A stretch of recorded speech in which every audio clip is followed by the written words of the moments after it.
Okay, so yeah, good morning, everybody. It's a pleasure to meet you all. And in fact, just scrolling quickly down the list, there's a few names that I'm quite familiar with. So hi, I've actually seen a couple of messages dropped over to me. So pleasure to catch up with some familiar names and obviously to meet some new ones as well. So just wanted to kind of start off to let you know, my name's Tom and grateful for the opportunity to share with you some of our latest insights around the recent crypto hacks, what mistakes the hackers made that led them to getting caught, and I suppose ultimately how they could have potentially gotten away with it, and what Merkle Science are doing to make the kind of world a slightly safer place. But before I begin, I know there are a few of you who might not necessarily be familiar with who Merkle Science are, so I just spend literally a moment or two to kind of introduce ourselves. But ultimately, in a nutshell, Merkle Science, we provide a blockchain transaction monitoring and intelligence company. And so we help detect and prevent the illegal use of cryptocurrencies. So you probably hear I've practiced that a couple of times. So we were founded in 2018 and our head office is over in Singapore. You probably noticed by the accent, I'm based in our London office, but we've got offices in Bangalore, Seoul, and Tokyo as well. We've been around for a little while now, so we've got some great people that we work with in terms of investors. So we do work with some of the largest crypto derivative exchanges in the world. DCG, also called the SoftBank of crypto, SG Innovate, the deep tech investment arm of the Singapore government, Lunex, Kinetic, and Entrepreneur First, or EF. So just touching upon why we exist, seeing as there are potentially a number of players in the space that you might be aware of, is to say that as the market for, I suppose, cryptocurrency increases, so has the rise in crypto-related crime and the need for potential solutions like what we offer. And so when we look at the statistics, over about 11 billion worth of crypto last year was sent and received by illicit entities. However, when we take a little bit of a deeper dive, the estimated or the predicted actual amount is potentially 5 times that.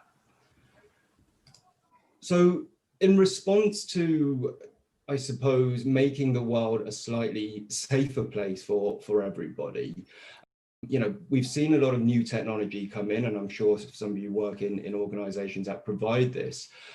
But with new technologies around cryptocurrency, we've seen new risks and new regulations come in. So as an example, last year, the FATF put out a list of recommendations, which meant countries had to implement something for crypto, which is the slight kind of vagueness of it. But we'll kind of touch upon that a little bit more. But just to kind of put some context around it, as of September, they did actually release what they called their kind of red flag indicator update. So actually detailing specific transaction scenarios that crypto entities like exchanges need to be flagging out. So kind of fast forwarding today and really what we're here to kind of speak about, we've seen countries introduce new laws to actually match and reach these recommendations. And one specific one being based in Singapore is the Payment Services Act, which, for us, meant an increase in local demand. And so taking all of that kind of stuff that's happening in our industry, the reasons why we exist, let's kind of help put this into perspective and really take a deep dive into one of the real world hacks called the Twitter hack, nice and easy. And so maybe a few of you guys have kind of seen this already or know bits and pieces, but what I'll try and do, and happy to take additional questions as well, but just give you a bit of context around what happened. And like I said, some insight into how people got caught and some of the ways they could have done a little bit better. For those who know or kind of aren't necessarily aware, on Wednesday, the 15th of July, 2020, Twitter, the global kind of social media platform, suffered a major security breach where hijackers hijacked verified accounts of major politicians, business leaders, celebrities, and companies with millions of followers in promotion of a Bitcoin investment scam. So some of those compromised accounts belong to the likes of Joe Biden, Barack Obama, Elon Musk, Bill Gates, And interestingly, cryptocurrency firms like Binance and Gemini. And so what they were being asked of, or certainly the followers were being asked, was to send Bitcoin to a specific wallet address with a promise that double the amount of funds would actually be sent in return. So as you can imagine, if you're following somebody you absolutely idolize, Barack Obama, Elon Musk, and you see something tweeted from a verified account with a blue check mark, you might end up thinking, hold on, this could potentially be a legitimate thing. Although I like to think the majority of the people in this room would think there would be something slightly suspicious about that.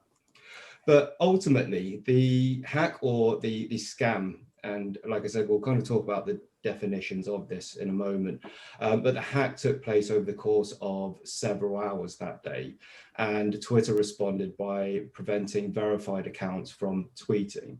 So they locked down the compromised accounts whilst the company continued to actually investigate the incident internally. So on the right of the screen, you can actually see several tweets sent out by Twitter support on that Wednesday evening. And the company attributed the account hijacking to what they called a coordinated social engineering attack on these employees, which ultimately provided the opportunity for hackers to access internal tools and systems to then override access into these accounts. So we know that already. But then, to be quite frank, that's a lot of information you can just glean just by following these accounts and seeing, what's happening. But then when we kind of look into it and take a step back and say, well, what's kind of happening next? We actually see a number of Bitcoin addresses. And in this example, and just for the ease of it and not to kind of call out and go by the whole address name, I'll either refer to it as the one ending in WLH or Twitter hack 0, as we've called it in our blog. It was ultimately cited on a number of the scam tweets from the compromised accounts. And so people from all around the world started sending money due to the trust that they had in the celebrities, as it were, and the tweets that were sent, and started sending money. So as of Thursday, the day after, 11 p.m. Singapore time, we had noticed that the address had received 12.86 Bitcoin. We rounded up a little bit, or roughly 120,000 USD. And that came from 323 transactions. So from what we've seen, the assumption is, these are victims actually falling for the scam. So that's the kind of outside view of what we're seeing. And again, there are obviously a number of other addresses out there. So when we kind of carry out the analysis and, speak to our internal guys here and see what's going on, there's a second address which we called Twitter hack 1, which received numerous funds. And then they also started transferring those into the original Twitter hack 0 account. So I know it gets a little bit confusing, seeing as Twitter hack 0 is the first account, but it's 0 day or 0 account, so that's why we've named it that way. But ultimately everything we started seeing being funneled in, and that includes the third address as well. So the third address that was being used here received 36 incoming transactions. Now, one of the critical things which kind of led them to being caught, and we'll just touch upon it slightly, is the fact that we identified that 50.13% of the funds held in that address was also transferred to the original. But more critically, on top of that, they came from an exchange called Gemini. And that was one of the first things we noticed. So from the outside perspective, ultimately, accounts were hacked, tweets were sent, our money was asked for, people sent that over, and then the criminals started siphoning them into one wallet.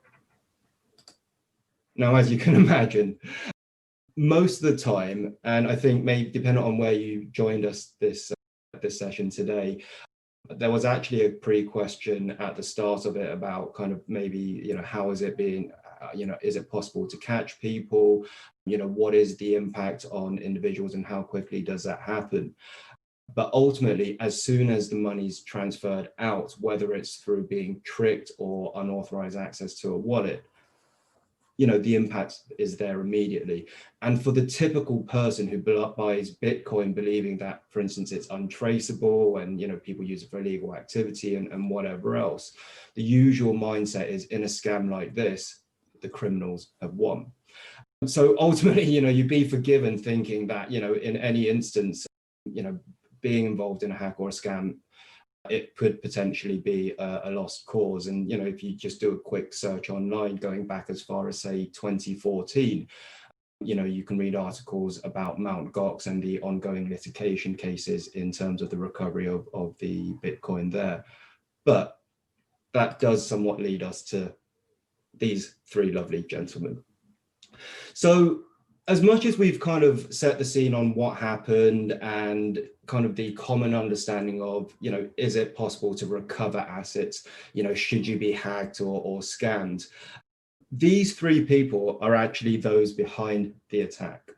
So the guy in the middle, Graham Ivan Clark, is a high school graduate. He's born in Tampa, Florida, United States. And actually, he's the mastermind of the Twitter hack. So looking at him, you probably wouldn't think he would be the mastermind behind it, other than he's just got a slightly more evil gaze about him than the other two.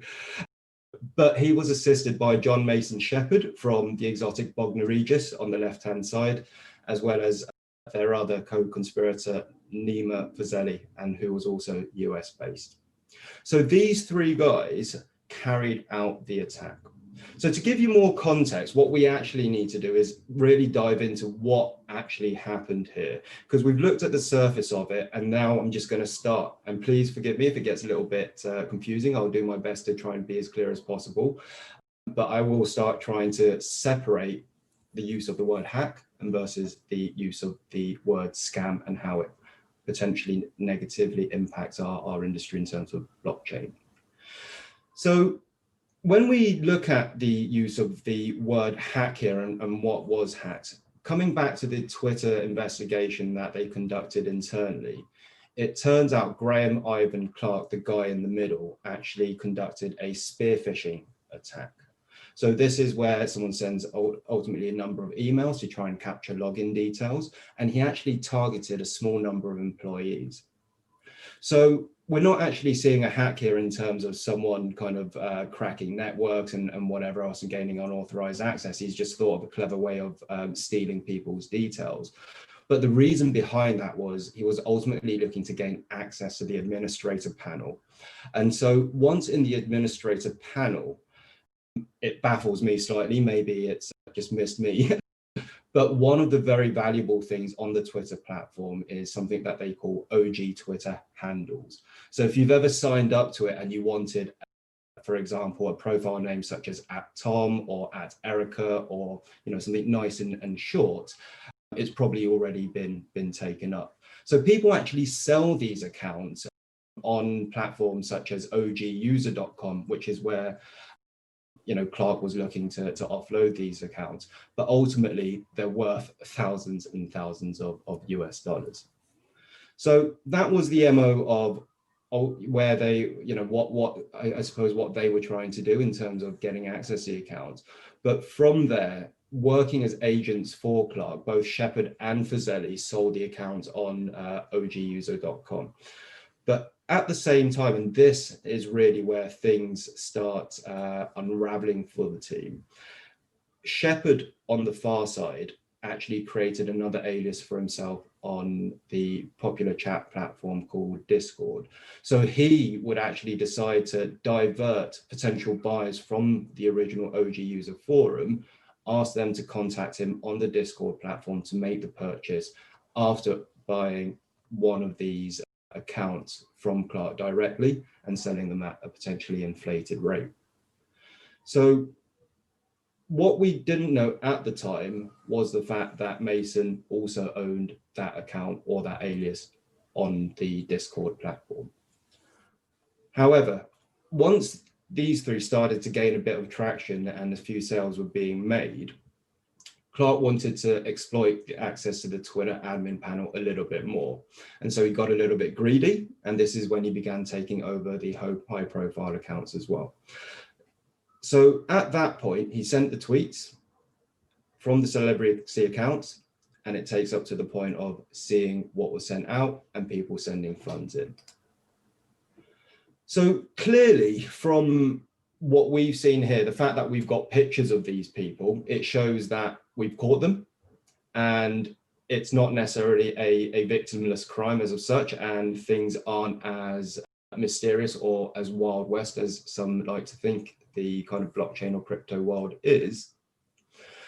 But not kind of going into too much detail about how some of the criminals were caught. What we can do is just take a look into some of the mistakes, or some of the things that they kind of did leading up to them being caught. So what we know is kind of looking at the criminals and the identifying one of the wallets controlled by Clark, and looking into a specific series of transfers. What we, and I suppose law enforcement, were able to do were actually match the transaction times coming into the wallet with the actual requests on the Discord platform of sending payment. So as you can imagine, on a chat platform, any request or any conversations timestamped. So that's where they got that timing match from. And then because they knew who owned the account and then sent the funds, you can then match it with the timestamp on the wallet.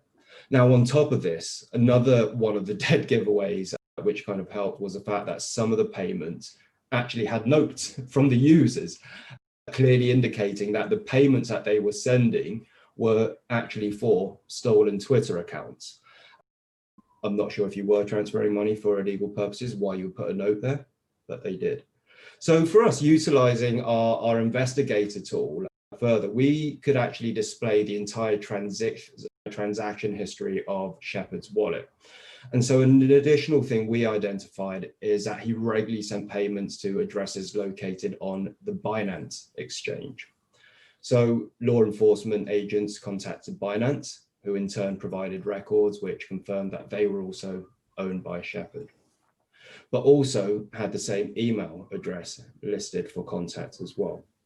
So any of you guys here on the call today who either own or operate an exchange, hold or investor in cryptocurrency and signed up to an exchange, for example, or even services such as Revolut, you do go through a KYC or know your customer process where you upload your government ID. Some services you even take a picture of yourself holding your passport. So Binance had this information on them, and law enforcement agency were able to get that and verify who was the actual owner of it. Now, alongside that as well, in terms of supporting information, the OG users forum was also hacked, and a lot of their user data was actually published online.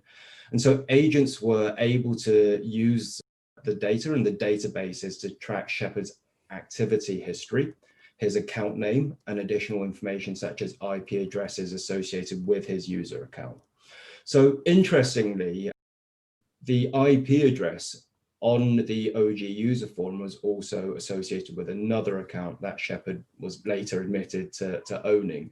So long and short of it is he had a number of aliases to try and mask his identity. However, from a technical perspective, his incoming connection still revealed it was the same person coming in. So law enforcement took that information, also contacted Coinbase, which you can see as an exchange here, which, just so you guys know, all of these yellow entities on our diagram are exchanges. We've got Coinbase, we've got Paxful, we've got Binance, we've got KuCoin as well.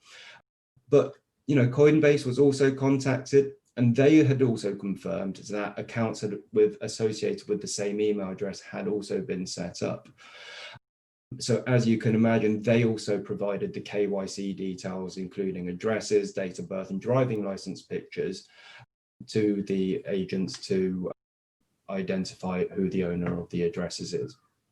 So all of this confirmed ultimately who it was, and that Shepard had ultimately facilitated the sale of Twitter handles between Clark, because they could also identify and match those transactions to Clark's wallet. So there was a lot of kind of conversation there, but boiling it all down, really looking at kind of what mistakes did they make. There's a number of technical ones, but I think the most immediate one is the fact that they actually targeted celebrities, very, very high profile celebrities to start off with. And yeah, look, it's understandable that, if you wanted to make a quick buck and you had certain thoughts around, can you be traced around stealing crypto, then yeah, it would make sense. But in reality, the noise, the attention that you garner would be very, very quick. And the unwanted side of it, certainly from law enforcement, they would be on top of you in no time, which is ultimately what happened. Now, secondly, alongside that, though, and just say, kind of how they could have improved. I've kind of been thinking about this myself, and probably not necessarily with the best of attitudes and mindset, but I did think, if I was to do this, yeah, celebrities make sense, but maybe I've watched a few too many films, but I thought to myself, well, I would try and target more vulnerable people, for people who didn't necessarily know about crypto. And so that's why I say, what we see is a lot of scams happening, investment scams, put your money into this next big thing and you'll double your money or whatever. And that's where I would go. And ultimately, because, they're not all powerful, they don't have necessarily the resources to recover the funds. If you make the amounts small enough, like you might see in, say, traditional ransomware attacks in the cybersecurity space, if the amounts are small enough and the cost associated to recover it isn't worthwhile, you potentially could get away with it. But hey, that was my thought around that, but it's not something I'm about to do. But then the other mistake they made, and maybe could have got away with it, was use cross-border services. So we've got guys located in the UK, we've got people in the US conducting these scams, and they were using services located in their country. And we did talk about the KYC as well, but if you start using services cross jurisdictions or in unregulated places, or let's say just an unlicensed exchange, typically there's less recourse to, I suppose, being caught.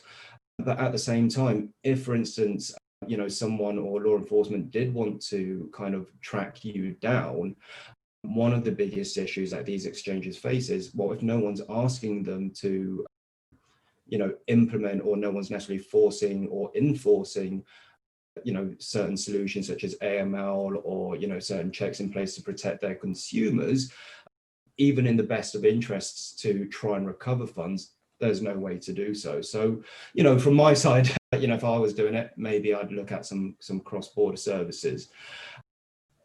Point 3, hopefully should be pretty straightforward. So don't use the same email address.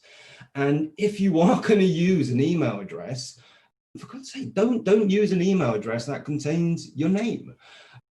That's what Mason Shepherd did. If you look online about examples of what he used, it was pretty much masonsheppy@gmail.com or some kind of variation of that. I mean, surely even just randomizing it, picking your pet's first name and the name of your first street and coming up with that would have been slightly better to use of the email addresses. But, I guess some people don't think about it. Now, one of the biggest areas where they got caught, like I mentioned, is the fact that they use exchanges with a KYC policy.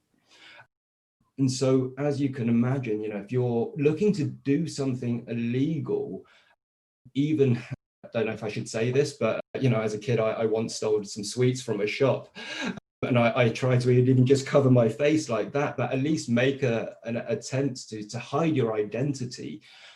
So if you're doing something like this around crypto, or if you're doing something illegal, certainly don't try and store all your money or start funneling your money to an exchange where you've had to go through a KYC process and actually reveal your identity, your address, your date of birth, some particulars about you.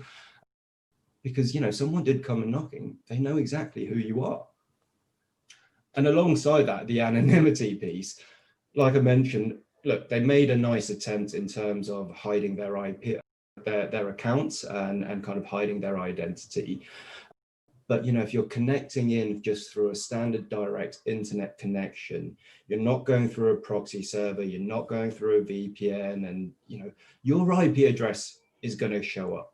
And every website logs an IP address, people coming into the website, and you can be tracked. You know, people can put two and two together and realize, you know, who, even if they've got multiple accounts, is this the same person? Are they logging in from the same address?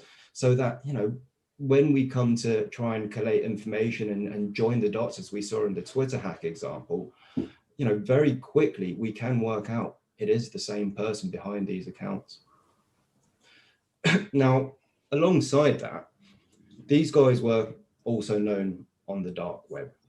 So the reason why they were on the dark web is, I mean, that's where they were going to talk about, you know, come to us. We're on OG User Forum. We sell these accounts. We can sell them here. We can sell them there. It's where they would talk to people. And so if you're doing that and you're revealing your identity and you're kind of talking to people, as much as you're creating a buzz and you're drumming up business, you've got to be a little bit more coy about it. And so if you've built up a big name and you're promising access to certain accounts, you know, whether they're, you know, celebrity accounts or, you know, an account that's relevant to yourself, or, you know, what you might class as a vanity account, so an @tom.com, as much as you can provide that and you want to tell people, just be a little bit more low key and subtle about it, and don't build up a massive name for yourself. Otherwise, you know, if someone says, oh, look, these Twitter accounts have been hacked, I wonder who it's going to be. Oh, well, you know, there's these guys have been shouting about it on Discord for God knows how long. Obviously, they're going to come and speak to you straight away, right? And then finally, and well, I say finally, there's probably a few more mistakes we can pick up on. But one of the things is, again, around the whole anonymity piece, is they didn't actually use a coin mixer to send the funds. These guys did a direct wallet-to-wallet transaction. And so when you're transacting from Binance to Coinbase, or Coin as an exchange with actual KYC details on there, then you are going to be identified and you are going to be found out quite quickly. But there are ways to kind of potentially go about that. So from our side, you know, we start sitting here thinking, okay, look, you know, there are still some misconceptions, there are still some hacks going on about the safety of cryptocurrency and what's happening and what can be done to prevent it. But we have, certainly from my perspective and the conversations that I've been having, see things start slowly shifting to conversation around DeFi. And so this has really come into place around maybe kind of the tail end of Q1 this year, talking around, you know, what's happening in this DeFi space. There's been a number of hacks, such as the KuCoin hack as well. And so, you know, this does actually present a number of opportunities for hackers from the traditional crypto space as such, moving into the DeFi area. And so some of these opportunities are around the fact that DeFi is decentralized, and so there are no specific regulatory requirements, or certainly they are unclear at this time, ultimately stating that there's no obligation for DeFi companies to stop criminals from using their platform. And so that provides an opportunity for the criminals to kind of maximize and kind of, you know, get money and whatnot, but also a challenge for potentially some of our peers on the call today. And so kind of tying in that in, and, you know, like I was saying, crypto exchanges were popular amongst hackers. And, you know, as, you know, legislation and regulation is coming into place, people are starting to move over to DeFi protocols for money laundering as well. So, you know, from our perspective, even if certain DeFi companies are proactive in trying to, you know, prevent these hacks and scams and attacks, or basically abuse of the vulnerabilities in the network, unless it's programmed into the smart contracts directly.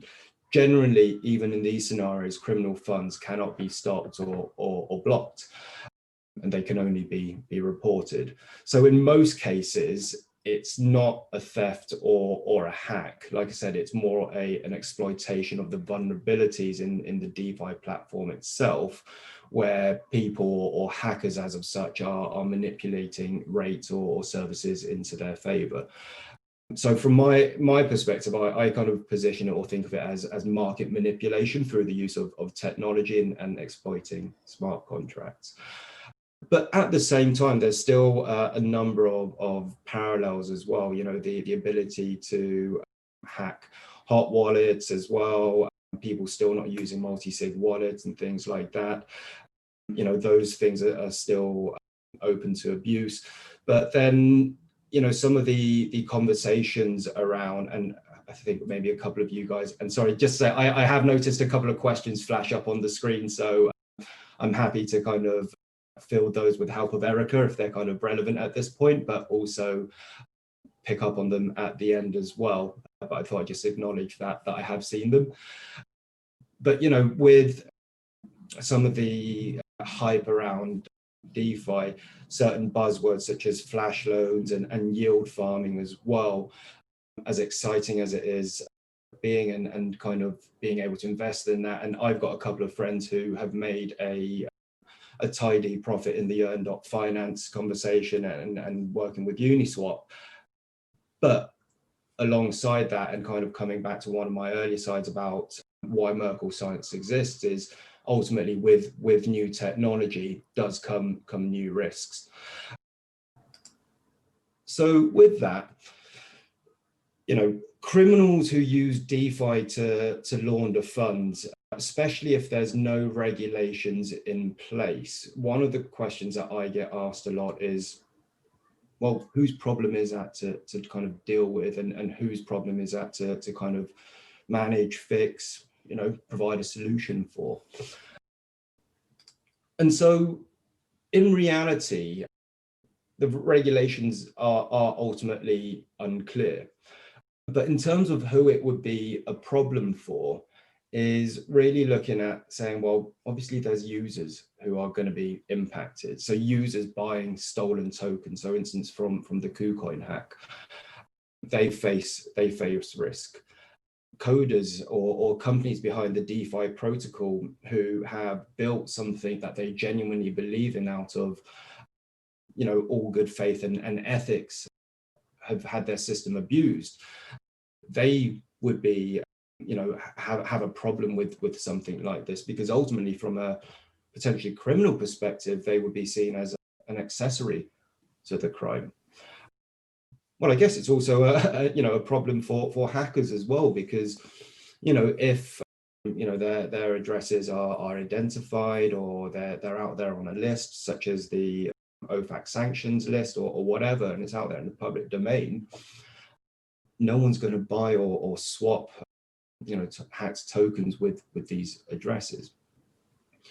So, you know, when we have this kind of view of you know, responsibility, it's interesting to kind of just take a brief moment and pause and just look at the KuCoin hack, because this is ultimately in the DeFi space, and there's absolutely a number of parallels of what happened here to kind of traditional hacks, as it were, or scams in the crypto space, but still also a number of, you know, good lessons to be learning and things that we've picked up on. So in the KuCoin hack, ultimately what happened is, and I'm sure a few people might be able to correct me or provide additional insight on this, but there was a hot wallet that was online, and the key for that was just stored on a server, you know, somewhere, and that server wasn't necessarily safe or protected,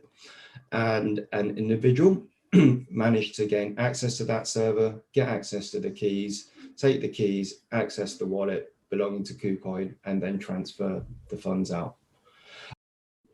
So in this kind of instance, yeah, it's unauthorized access of someone's wallet. It's quite similar to how wallets got hacked in, traditional Bitcoin conversations, Ethereum type, people losing money in such similar ways. Excuse me. And so, from our perspective, being able to see that, we start thinking about, okay, well, if we're seeing this in the DeFi space, are people in the crypto space or moving into the DeFi space, or maybe DeFi space looking into the crypto space? Are there a number of lessons we can learn here?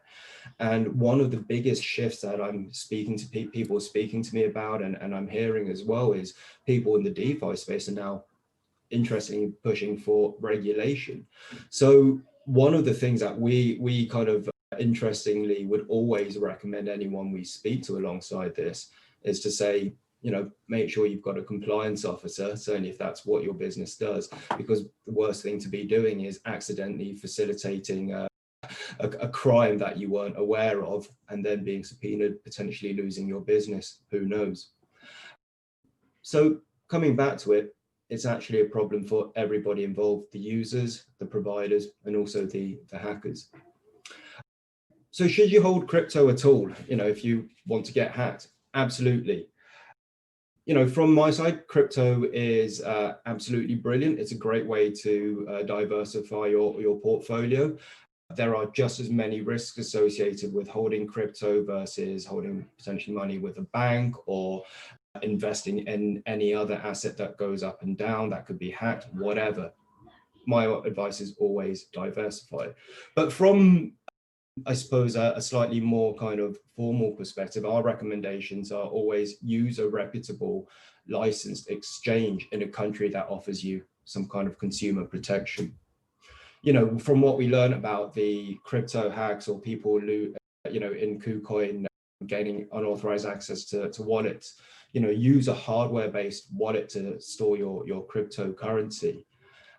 One of the great lessons from cybersecurity space, which is ultimately my background, is the enablement of two-factor authentication and rolling that out by default to your customers. Certainly if you're a provider on the call today, roll that out if possible. It stops people having their accounts or wallets unauthorized, access unauthorized. Never put your personal wallet address on social media or any other public platform, whether it's to receive donations or whatever. Don't put it out there. It could be potentially used to receive stolen funds, who knows? And then the bottom line message is just be sensible. In the way that you would not hand out your personal bank account details or credit cards, don't do that. So what does the future hold? Well, it's definitely going to be much more difficult for the hackers in the future, as adoption of compliance and AML tools such as ours, are being used to screen transactions for their users. And then, as we see moving forwards as well, we are trying to make the laundering side of. Oh, sorry, just had a couple of messages cover up a couple of my notes here. So, as I said, we're seeing exchanges screen more transactions for their users in case they are interacting with hacked funds. But also, like, hacking and stealing funds is one thing, but laundering the funds and finally liquidating the funds is a totally different ballgame.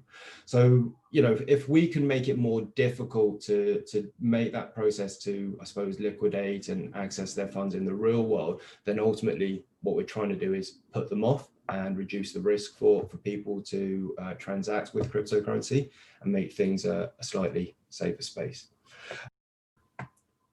And so, kind of coming into it then, with that, as much as we're trying to make things safer, things such as ZK snarks, Lightning networks, privacy coins, and new products, these are constantly coming out. And as great as they are, some of them are still imperfect, and they have vulnerabilities that ultimately can be exploited. So from our perspective, there's a lot of interesting stuff happening around that hacks and a lot of things that we've learned as a business. So like many companies, we see the changing global regulations as really a chance to help make interacting with crypto assets and crypto companies as safe as possible. And so a lot of businesses or exchanges might deploy a solution similar to ours, such as our compliance tool for blockchain transaction monitoring or our blockchain forensics investigation tool. And so where they might potentially use this, or how it could potentially deter or help KuCoin it, for example, in the scenario that they had, is if, for example, they deployed it, they could actually flag out, according to, say, FATF red flag indicator updates that came out, flag out certain transactions according to the use cases that they have said. So as a nice example of this, one of those recommendations was asking providers to flag out multiple high value transactions in a short period of time. And so here, what we're just showing you is the ability for KuCoin, for example, to use our unique rule-based engine and the condition-based logic parameters that we have to effectively create a rule to flag these kind of recommendations by FATF out in literally seconds. And then when we come to seeing, well, how else can we help and track out the flow of funds? Our investigation tool here is used by law enforcement agencies in these kind of specific hack scenarios. We've got financial intelligence units of banks and auditing firms working with us, just making sure that whether it's a specific incident they're responding to or just kind of day-to-day basis, are they having safe transactions, or are they doing the right thing or working with the legal entities? It just gives them absolute great pure insight into that. But alongside that, we are constantly working with other organizations providing intelligence reports and training to crypto asset businesses, financial institutions and government agencies, and to basically help them understand, what what crypto related crime really means, what that kind of looks like, and ultimately be part of the conversation we're trying to be part of to make everything a lot more secure for people like even myself on a personal level. So over the next 5 years, we believe that every kind of financial institution, whether it's ones in crypto, DeFi, or traditional finance, will have some form of exposure to crypto. And we are seeing that, through some of the two examples we've spoken about today, and I'm happy to chat to you guys about other examples as well. But, as cybercrime does become completely dominated by crypto, for us, we want to sit right in the middle of these kind of two industries, providing that layer of trust to allow people to, I suppose, transact as safely as possible. Because from our perspective, the use of cryptocurrency is definitely here to stay. And we're keen to do everything we can to normalize it. So, when we talk about the Twitter hack, crypto and blockchain and everything was absolutely safe. It wasn't, nothing was hacked as of such. Yes, funds were sent without authorization, but what was hacked as of such is Twitter, and the conversation should be around their security practices, not putting into question the legitimacy of the use of cryptocurrency. Obviously, how to spot a scam and stopping yourself or your granny sending money to scammers is another conversation. But, from our side, we really want to try and demystify that, be that layer of trust, and, allow the world to kind of operate in a much safer place. That's in reality everything that I wanted to share with everybody today. So the first question around what do I think about the peel chain or chain hopping, which is making tough to track the money laundering, from Manish Kola. Okay, that's a name that I'm pretty confident that I recognize, Manish. So if you are who I think you are, hi to you. So look, it does make things a little bit more difficult in terms of tracking and kind of working out where things are, in kind of, I suppose, the flow of funds. Let's just say that. So when it comes to the money laundering, it is a little bit difficult, but not to kind of push back too much. Came in on the Tumblr and the coin mixers side. So surely Tumblr's coin mixers are of limited value, as Merkle Science Chainalysis et al. Know these endpoints, and actually most coins from these entities are known to be suspect.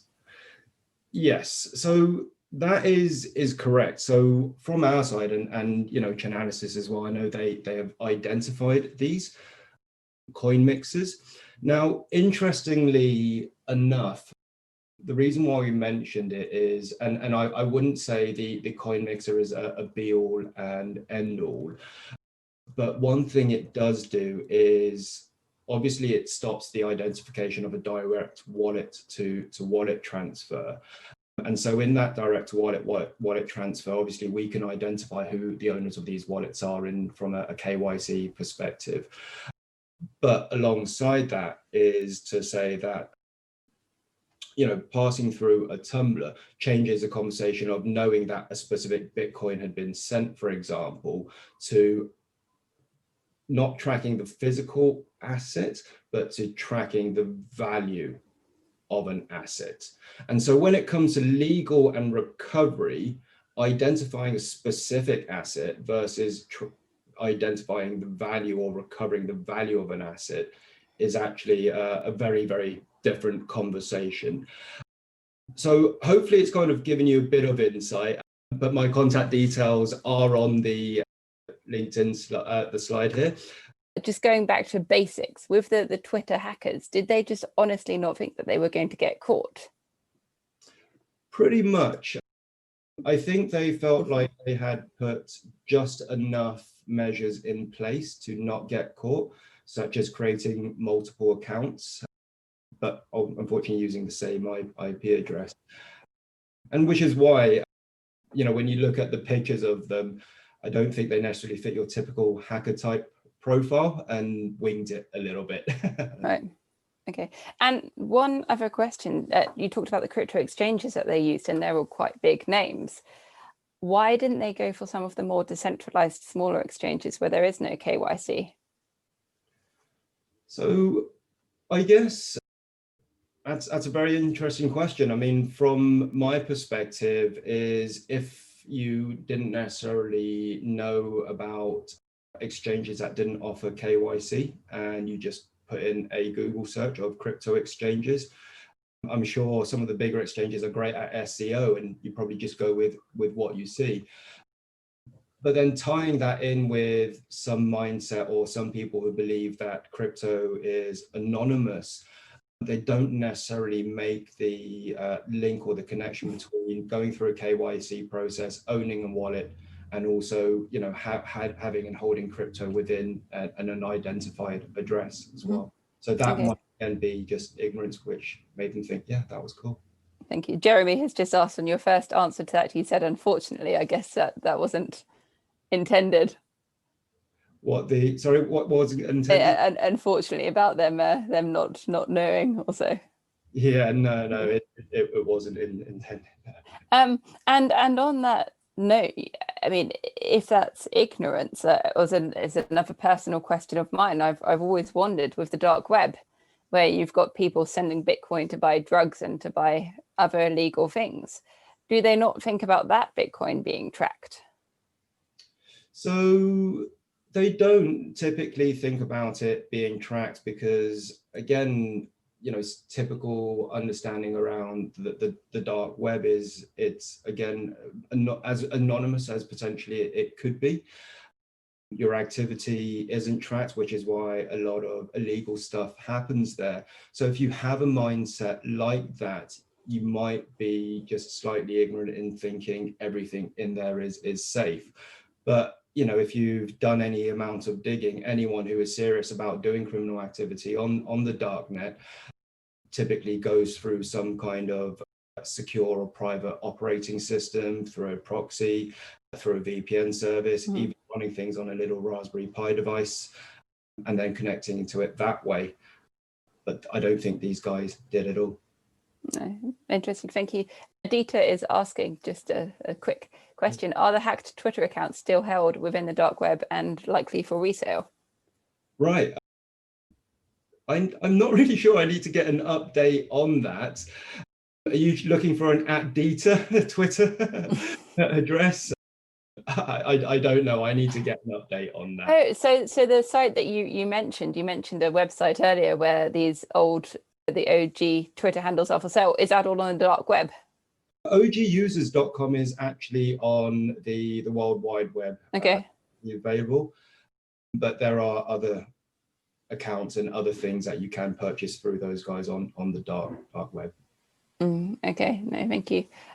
We've got a number more questions come through, some complicated ones from Martin Watkins, but I'm guessing you'll know the answer to these. How would the adoption of cyber frameworks such as NIST, FFS, or V 2.0 have made these hacks more difficult to achieve? And what effect do you believe that AMLD5, I'm guessing that means anti-money laundering 5, will have on preventing money laundering? And it would be helpful if you could explain what those terms will mean for everyone else. Well, that's a lot of terms and acronyms. So I guess the AML5 derivative, the easiest way I kind of picture it in my mind is a set of rules and guidelines which crypto businesses across the EU need to kind of follow and adhere to. Now, not kind of going into every single one of these rules and regulations, but just from a kind of high level answer to that is, one thing certainly we're seeing in the UK and Europe is, regardless of what guidelines, what acronyms and whatever else is coming into place, no one, or certainly we haven't seen anything definitive. And that's why, you know, in my talk, I've been saying things are unclear, you know, we're still a little bit gray.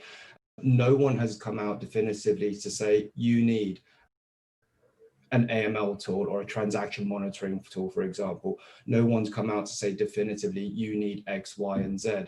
So it comes down to certain businesses, and then just breaking that down, EU conversation down further, the countries they're in and the specific regional jurisdictions on, you know, helping them defining that further. So for example, you know, I've been speaking to some forward-thinking businesses, you know, a lot of them in the UK, but also around Switzerland, who are kind of taking security very, very seriously. And as much as there may not necessarily be full definitions of what they need, they are taking the proactive approach to have more of a risk-based mindset when it comes to their crypto business, and making sure certain tools and compliance procedures are in place. And even at the same time in the UK, you know, a lot of people are saying to us, look, it doesn't matter what, you know, what legislation or what kind of acronym is thrown at us in terms of what we need to do. We want to make sure we're compliant. What can we do about that now? So, you know, we've seen all of that come in, but kind of coming back to the answer of how does that stop money laundering? Well, hopefully if these mature businesses manage to do everything they want to do and they want to make a world safer place, then the ability to launder money through cryptocurrency is greatly reduced. Or if it does happen, we can catch the criminals. David Cooper touched on the tumblers and coin mixers, and it would be really interesting if you could say more about those. Are there any other use cases of those other than sort of hiding coins from criminal activity, or and are they, how much are these used and who buy? So I guess the typical traditional mindset is tumblers and coin mixers are used by criminals to hide, you know, who sent them and the original owners of them. But then at the same time, I actually have friends who invest in crypto, do stuff with crypto, and they just want to remain anonymous, and there's nothing shady at all about that. And so I suppose in that instance, their use case of using crypto to buy perfectly legitimate things on the internet could be a use case. So in that scenario, whatever it is you want it to be. But, you know, from say a trading perspective, and one of the things our platform does check for is exchanges are always wanting to be aware of any incoming funds from that.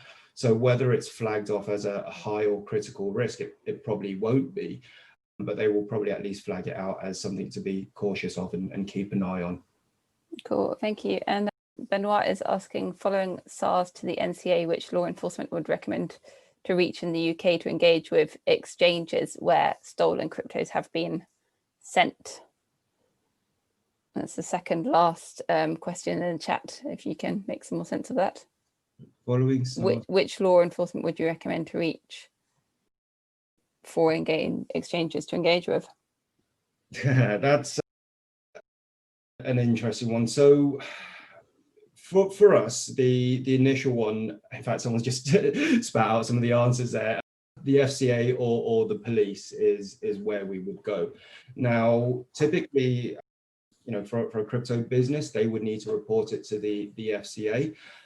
Yes, you can report it to the police, and we would definitely recommend you to do so as well. But one of the things you might encounter or might realize it's 5 o'clock. Police or law enforcement aren't necessarily as clued up around crypto and really what is a hack and how they can help. So there are actually specialized law firms out there as well and also asset recovery companies, specifically in the crypto blockchain space, who you could also work with alongside the FCA and the police to help recover any potential stolen funds. But yeah, FCA and the police, definitely you would report to them. Thank you. Good, interesting question from Martin here. Who distributes recovered hacked funds, and on what basis are they redistributed? I.e., if the police, for example, manage to get hold of some of the funds that have been hacked, do they go straight back to their original owners, or how does that work? I'll be totally honest and say I'm not 100% sure on that answer, and I think it's really case by case. And one thing I can tell you is I myself and a friend who lost crypto way back in 2014 in Mt. Gox, the situation there is that there's a number of litigators kind of working on behalf of everyone who lost money. And so they're looking to recover money on the victim's behalf. And to my understanding in this situation, although the updates are slow and very far apart, is that they're looking to recover as much funds as possible, put it into a main wallet, and from that main wallet then redistribute it back to us individuals who are listed as claimants. Cool. No, thank you. And we've got one last question, going back to what we have touched on about the decentralized exchanges and mixers. And Martin's asking if you've, obviously, because these are completely non-custodial and permissionless and also simple to use and have no KYC requirements, is it not impossible to get caught if you're using those unless you are being silly, for example, sending crypto direct to a centralized exchange? And is there anything that you can do in these cases other than follow the funds on Block Explorer once until they get mixed? Yeah. So there are absolutely things we can do in these cases, and I think one of the key things that we need to understand, that I suppose the weak point in any hack or scam is at some point someone wants to withdraw the funds into the real world.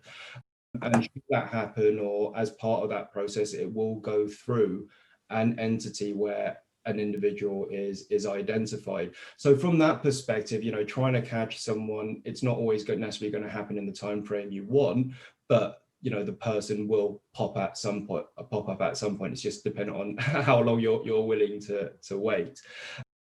But kind of coming back to the other part of your question is, without zero KYC, it's possible to, yep, you're right. These guys got caught because they were a little bit silly. Do you have any comment on fully decentralized? And so, yeah, I mean, look, so I'm just making sure I understand the question here. Yeah, I mean, so from our side, it is literally just following the funds, and it's a bit of a waiting game. But, unless you kind of done what you said and you're very astute and very clever about it, like I say, that at some point you will probably want access to that in terms of real world terms. And like I say, that's when people get caught. But again, Martin, happy to have a separate conversation with you specifically about any potential use cases, or even just have a chat about, maybe how you and I can get away with the scam at some point. Actually, or not. Yeah. No, Tom, that's super interesting. We've had some really useful comments and really happy comments about that. So thank you so much for sharing all of your time and answering all of those questions. It's been really grateful to you for your knowledge on that. I know a few more people have questions. We will be sharing the recording of this and your contact details to everyone who registered for this, so everyone will be able to follow up with you. But thank you so much for joining us and answering all of our questions, and thank you everyone for joining us. Absolutely. Thank you very much, Take Eric. care. Bye. Bye.